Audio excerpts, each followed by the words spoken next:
என்னடா நாத்தும் கூடயுமா இருக்குன்னு பார்க்குறீங்களா? ஆமாங்க. மொளகா நாத்து தாங்க எங்க அப்பா வாங்கிட்டு வந்துட்டாரு. எதுக்குன்னு கேளுங்க. இளம்பட்ட நடுறாராமா.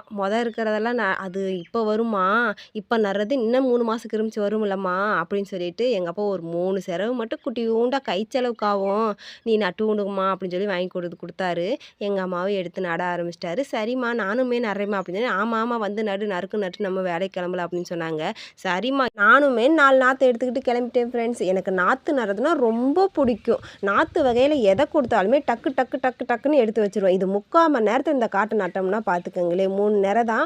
ஆனா பெருசு பெருசா போட்டிருந்தாரு எங்க அப்பா. நாங்க 2டே பேர் தான். அம்மா பகுதியில வேற ஆடு மாடு பிடிச்சு கட்டணும்னு சொல்லி போயிட்டாங்க.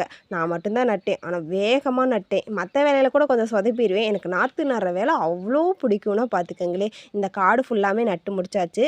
கடைசியில எங்க அம்மா சுத்துக்கு சுத்து வந்து ஆமணக்கு விதை, கொட்டமுத்து விதைன்னு சொல்லுவாங்க எங்க ஏரியா சைடெல்லாம். இதுக்கு 2 பேர் இருக்கு. எங்க ஏரியா சைடு சொல்றது, உங்க ஏரியா சைடு சொல்றாங்களான்னு கமெண்ட்ல சொல்லுங்க. இன்னைக்கான வேலையெல்லாம் உங்களுக்கு பிடிச்சிருந்துச்சுன்னா லைக் பண்ணுங்க, ஷேர் பண்ணுங்க, சப்போர்ட் பண்ணுங்க. Okay tata bye bye. எல்லாரும் ஹேப்பியா இருங்க. Happy life.